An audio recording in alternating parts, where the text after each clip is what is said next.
Nous devons recommencer à zéro. Les seuls renseignements que nous ayons concernent la structure de l'organisation. Commençons donc par celle-ci. C'est une organisation à pyramide composée d'une série de sections.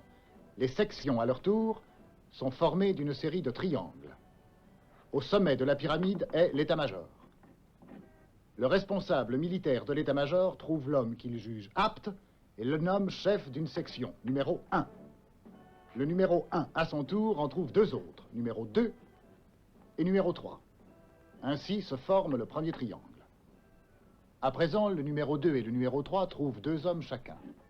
Numéro 4, 5, 6 et 7. La raison de toute cette géométrie est que chaque militant ne connaît de l'organisation entière que 3 membres maximum. Son responsable qui le choisit et ses 2 subordonnés qu'il a lui-même choisis.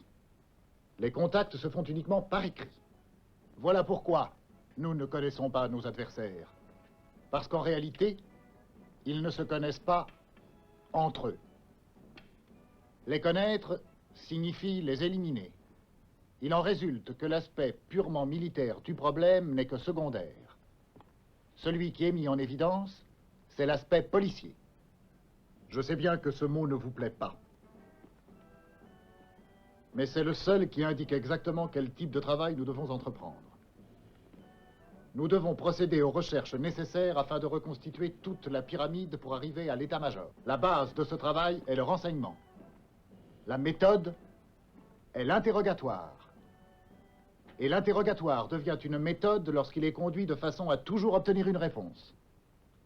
Dans la situation actuelle, faire preuve d'une fausse humanité ne conduit qu'au désespoir et à l'incohérence.